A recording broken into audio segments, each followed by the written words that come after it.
the events of 1986, the Vice City Court accuses Tommy Vercetti of fraud, drug trafficking, money laundering, contract killings, international military conflicts, and worst of all, tax evasion.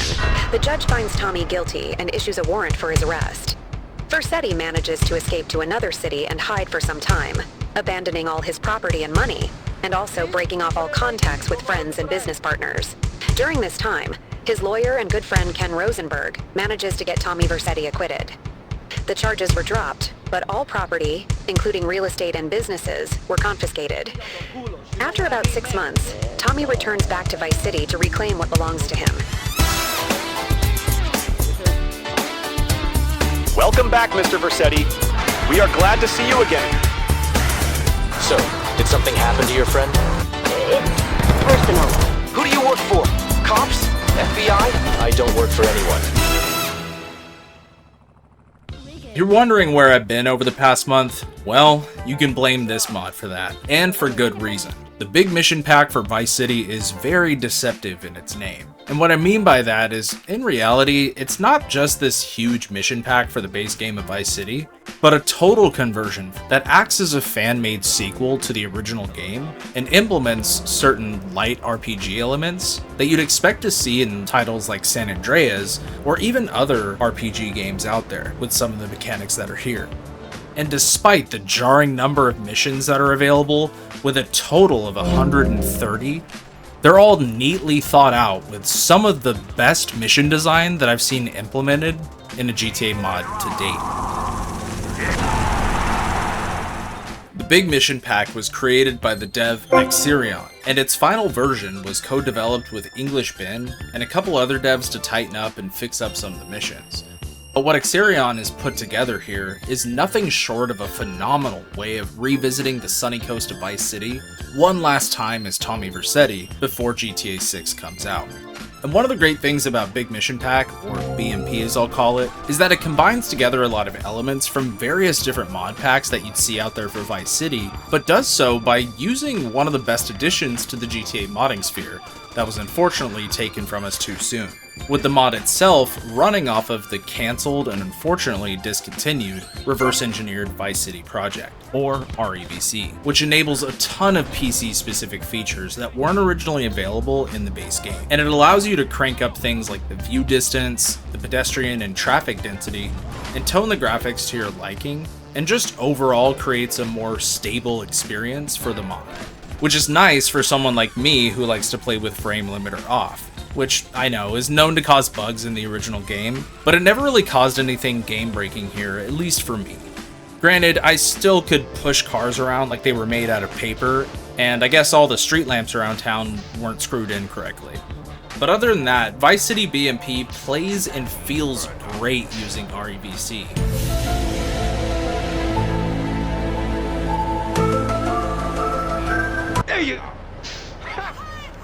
And this mod benefits in so many different ways because of it. Weapons specialist at your service, sir. But the main appeal of this mod is, of course, the amount of new missions that are available. And the sheer variety of missions that are here as well is astounding. With a total of 130 missions to play through, with 70 of them being story missions, or at least ones that we get from story-specific or even new characters, and the rest of them being a variety of different side missions that vary in scope and insanity. And this mod gave me massive Saints Row 2 vibes throughout the entire experience, since Tommy has to reclaim his hold over the city and take back all of his assets, while also getting introduced to a ton of new characters. I'm Marcus. I work as a secretary in the downtown office. And one of the first things we do after optionally getting an introduction from the mod author themselves, we meet up with Artie, one of Tommy's henchmen from the remnants of the Vercetti gang. And Artie gives us a heads up on how we can take back the ice cream factory. And after going over there and retaking the factory back from the Forellis, who've ended up taking control of most of our assets, the game starts to open up and we can either start taking missions as they become available, or we can explore the open world and see what's been added to the streets of Vice City. And as you progress throughout the mod, you'll unlock a variety of different mission chains from different people, with some characters from the original game making their return, like Mercedes, Cam Jones, and Hillary of all people, who surprisingly survived a hail of bullets back during the bank robbery. as well as a few new faces that fit pretty well into the 3D era GTA universe, like Marcus, who works for the FBI, and eventually lets you in on the fold for some more confidential things that the government gets up to, which involves a crazy clone soldier experiment that we get to see unfold. Or even some characters that show up in later titles, like Berkeley from San Andreas, even though fittingly enough, we never get to see the guy's face. Curse you, Berkeley! Curse you! With each of these people giving Tommy more to do while he's back here in town. And on top of all of those different mission providers, we also get help from Artie to reclaim the Vercetti gang's hold over the city, and eventually get help from some characters that we meet along the way with that.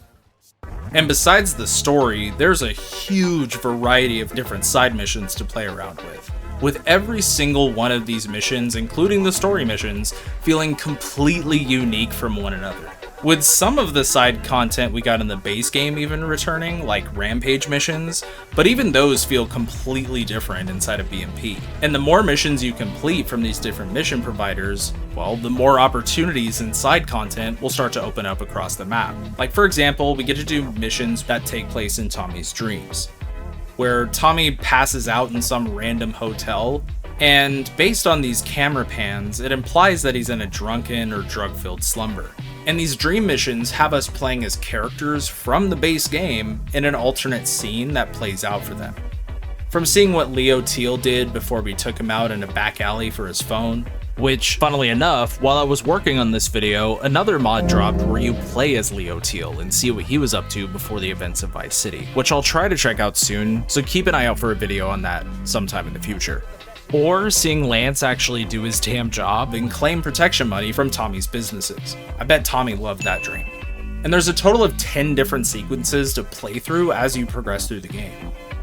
And besides that, there's an insane amount of police missions you can do, with Tommy cosplaying as a police officer, a detective, and stopping crimes around town by pulling off various missions. Or even pulling off SWAT operations and taking down entire crime networks. Or hell, even getting to drive around as a vice enforcer in a souped up cheetah to take out baddies in high-speed chases. And there are about 6 different cop or agent mission chains, and each of them feels so different from one another. Or hell, there's even boss fights that you can partake in, about 6 in total. And these aren't just basic enemies with giant health pools like some other mods have done. No, these are instead actual bosses with full-on attack patterns, sometimes projectile weaponry, and even minions that run into the battlefield that make things a little bit more difficult. And these missions really test your mettle in combat to the best extent that I've seen in a Vice City mod so far, as well as the arena missions that are also available at the stadium. And hell, there's even a variety of different races that you can do, which actually have some pretty strong competition. Now mind you, I've always found racing missions in GTA mods to always be a lost cause, but BMP actually makes the competition pretty competent for the most part. And I found myself replaying these a lot due to how fast these NPCs can get back on track and overtake you.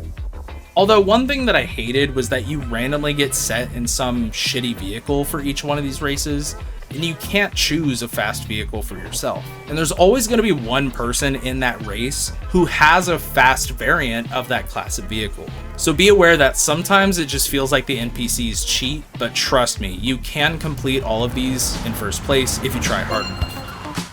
Hell, there's even a ton more missions that I've failed to mention, like the stadium event called the Death Ring, the checkpoint challenges, store robberies, This is a raid. death golf, and even more besides that. It's insane how much content is available here, because even after about like the 20-hour mark in this mod, I was still discovering more content and missions to complete. It's kind of overwhelming, but in a good way. Plus, over the course of the story, you'll be able to reclaim your businesses back from the original game, as well as a new one with the gas station, and take them all back from the Forelli crime family. But it's not like you're going to be able to take all the businesses back right from the get-go, as most of the businesses will be blocked behind the game's percentage meter, which makes sense and feels balanced, as it would make players go straight to claiming all those businesses again, like I wanted to do.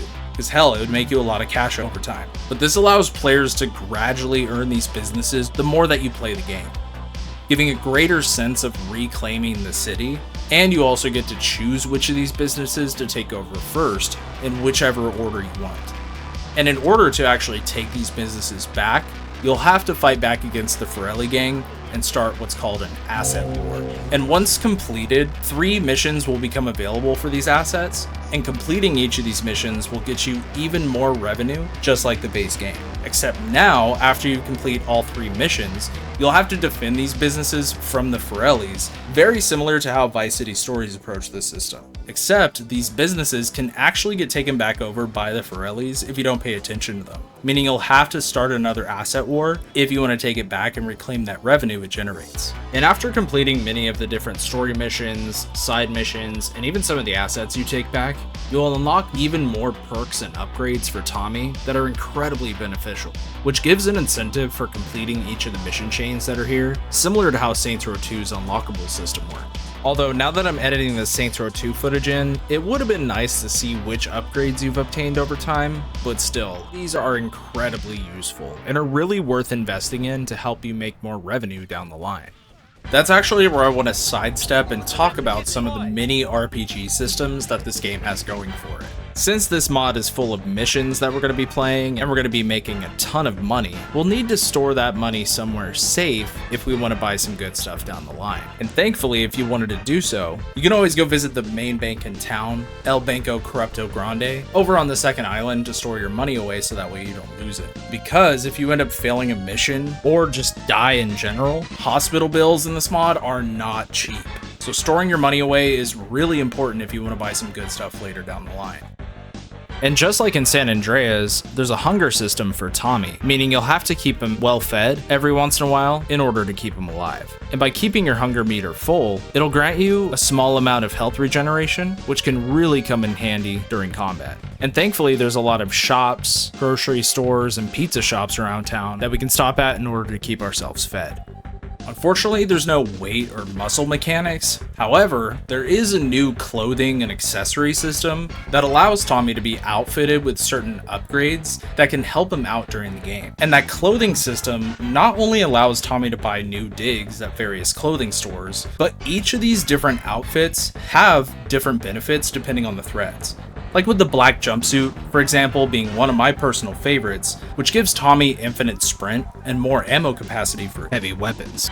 Or there's the Mr. Vercetti outfit, which gives Tommy more health, first aid kit slots, and more. And there are many different outfits available at different store locations, so keep an eye out at each one and see which one fits best depending on your situation.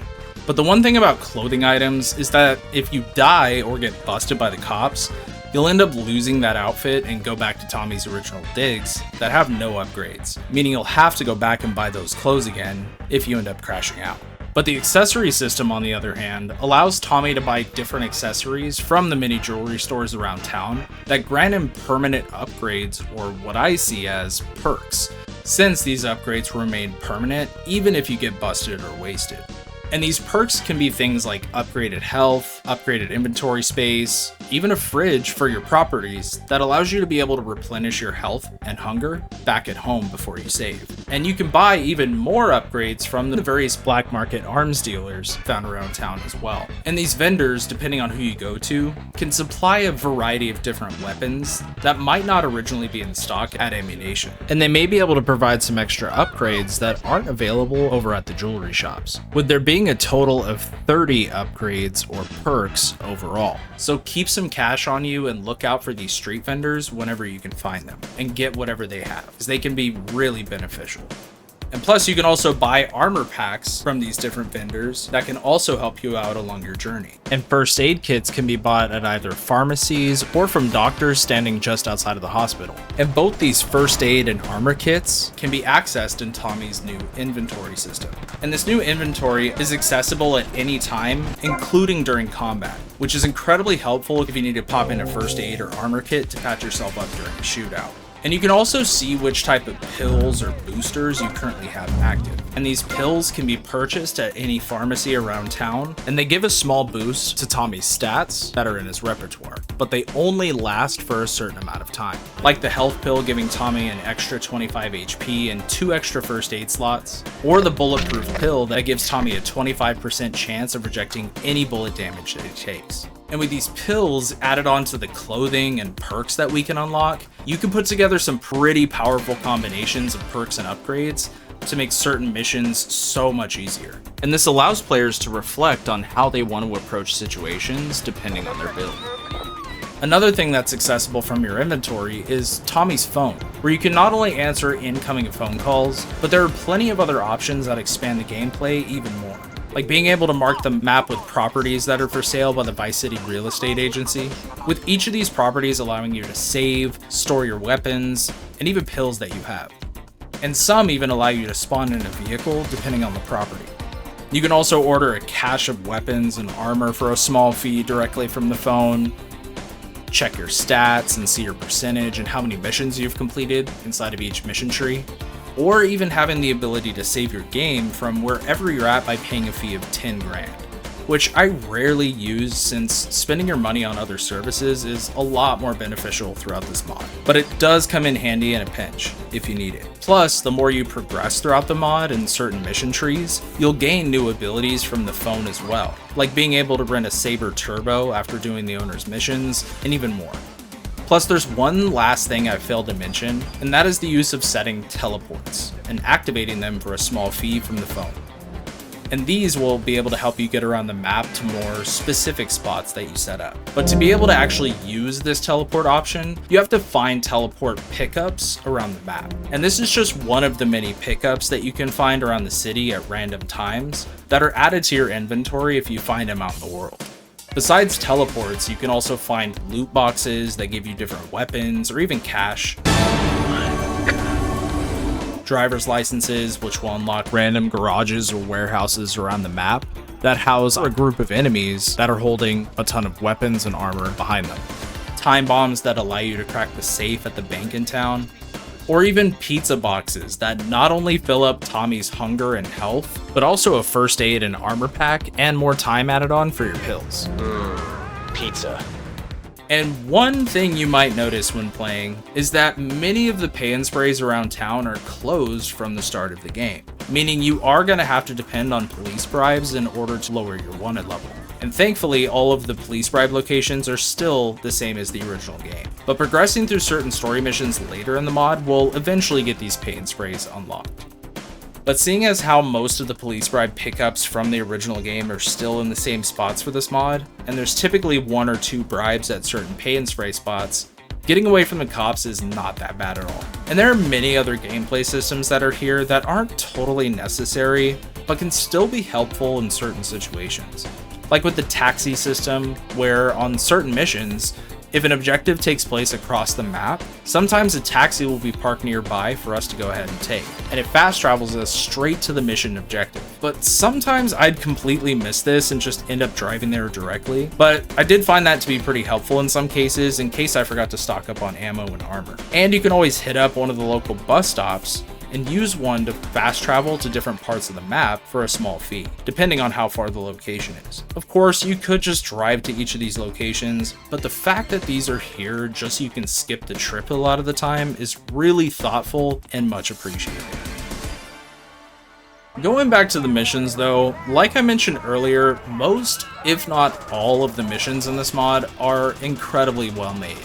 From what I've been able to gather on this mod's history, a few years ago this mod released in an early access stage, and on one of English Ben's old streams, he stated that he sent in an entire document outlining some of his grievances with a lot of the missions, as well as going through and editing the GXT file that handles a lot of the dialogue to fix some things up. And I guess due to that, and some others from the community doing some more in-depth testing on the mod, as well as BMP running off of reVC, I feel like Axirion was really able to establish his true vision of the big mission pack. And since, you know, you had a speedrunner kind of judging a lot of these missions and their design, expect a lot of these missions here to really test your mettle with GTA Vice City. Where hell, I'd even say it takes some inspiration from some of the hard mode mods that are available out there, like Titan Vice or even Hardline. And with this being an expansion of the base game of sorts, there's a lot of ways that this mod ups the ante in terms of difficulty, stakes, and even risk with every single mission, meaning it's best to prepare for each one and make sure that you're locked and loaded and even filled up with health and armor kits just in case things get sweaty. And that's not to say every mission is like that. Like, there are some that are pretty chill, like with Mercedes' shopping run, but a lot of missions will really test you and your knowledge of how combat situations will work in these older GTA titles, meaning you have to stay on your toes during combat encounters, since enemies can come at you from different directions, around different corners, or hell, may even corner you depending on where a mission objective is located. And hell, some missions even switch things up on you with a change up in mission design, from a street race going sideways and cops catching wind of it, adding an extra layer of difficulty to the race, or a hacking minigame that shows up when sneaking into the FBI building downtown to steal some files. There's so many different ways that this mod likes to switch things up on you that keeps the gameplay exciting the entire way through. One, fire.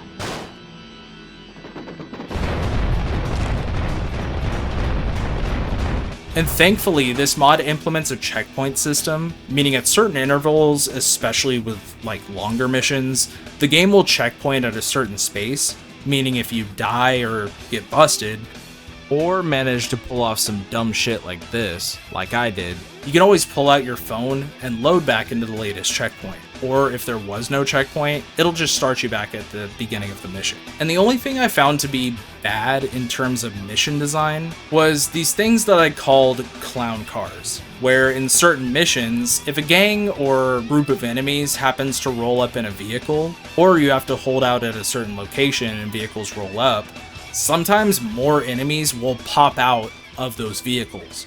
Like, more enemies than there were even available seats in that car. And sometimes people will just pop out of vehicles randomly, like say if you're in a car park trying to escape, meaning you really have to stay on your toes anytime a vehicle shows up. Like, one time I was doing a cash truck raid for some extra cash, and I noticed that both the cash truck and the surrounding SWAT vans just kept pouring enemies out of the vehicle, even though I killed about like 15 of them from one truck.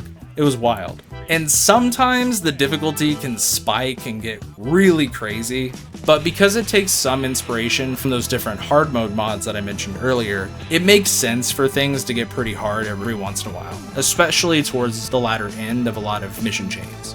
Now, usually with these mods, I would go through and talk about the story a little bit, but I don't really want to spoil anything for this one, just because the story itself and a lot of the missions leave a lot of surprises and stones that I don't really want to turn for you. So, just to leave it at that, if you want to know the story here and really what's cooking, definitely play it. But for the most part, it just consists of Tommy taking his place back in Vice City by doing a lot of these missions that are available.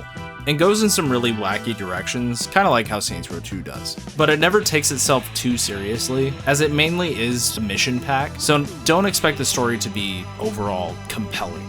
But everything from story missions, races, police missions, and hell, even the RC missions that we do for Berkeley, they're all completely unique from one another, and not once did I ever feel like I was having to repeat mission objectives throughout the entire game. Why don't we go to the Ocean Beach Hospital? Then this mission would be too easy, wouldn't it?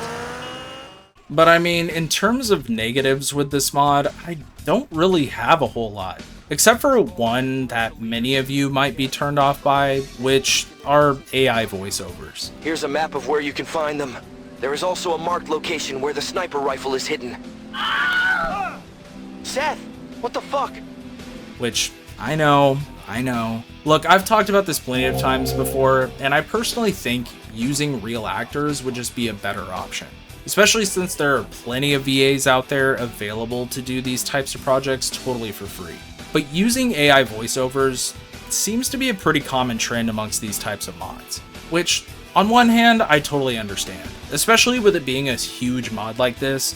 It would get repetitive with having to read all of that text on your own, since most people's attention span nowadays is non-existent, including my own, I'm not gonna lie. Or some might feel that unpaid actors might be either too inexperienced or don't have the right equipment. But if you do look hard enough, you can find pretty competent actors who are willing to do this stuff for free. And most of the characters and their voices in this mod didn't even sound like their counterpart that they were based on. Like with Tommy sounding like he's played from some pretty boy B-list actor. That guy from the Street Racers Gathering gave me his number. I think he should know where to find this manager. How are things going with the court? Will you be sent to prison? Or Mercedes not even having an accent anymore.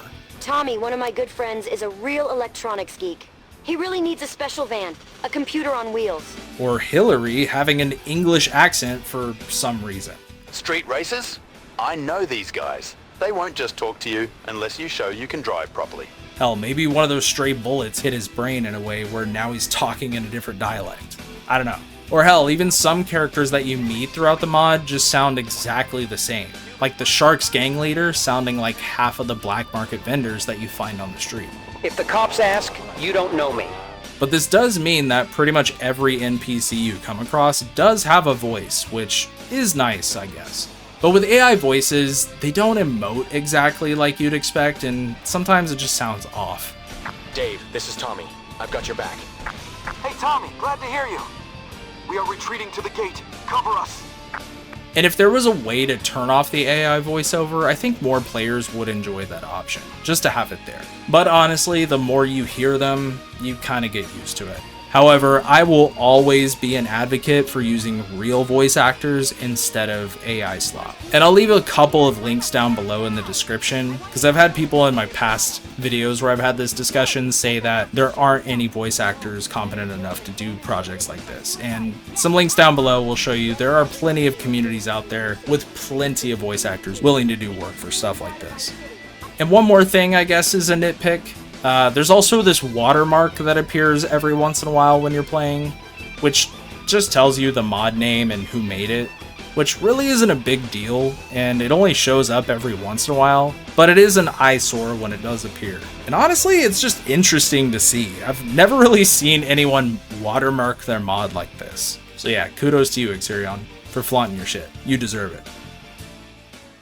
If I'm being honest, I genuinely feel like this is one of, if not the best Vice City mod that I've played to date. And that's huge, considering there are a ton of great projects that have been made for Vice City over the past 22 years. But Vice City Big Mission Pack is such a huge undertaking done by Axirion that it's honestly an achievement of its own with this project, simply for its monumental size and scope of the mod. All handled pretty much by one person. But even with the help that they received, they were able to craft together such a special mod. Because Big Mission Pack sets out to do so much, despite the simple name and short description that I had seen online. It has over 20 plus hours of content that you can easily sink into, and all of the content is extremely fun to play, even if it can be challenging at times. But the gameplay systems it offers allows you to really play the game how you want to play it, and allows you to approach so many different situations in a different manner than you might have before in the original Vice City. So if you haven't had a chance to check this out, do yourself a favor and go play Big Mission Pack. We've got plenty of time till we get to revisit Vice City again, and this mod will definitely keep you occupied until then.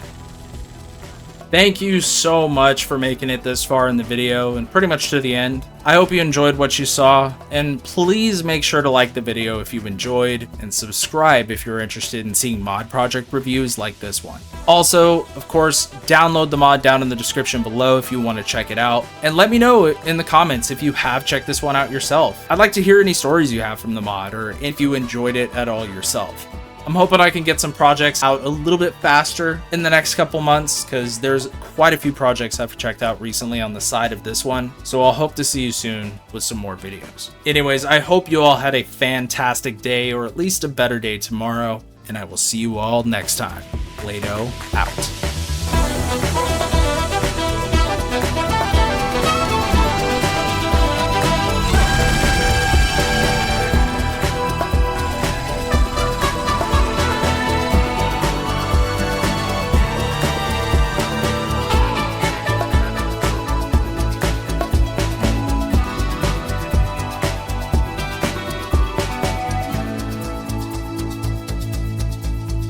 Hey, Mercedes. Tommy, look what I've got here. Oh my god, is this really what I'm thinking about? Yeah! Haha! It's Super Playbox! Whoa! Haha! Wanna play? Got him! Got him! Oh!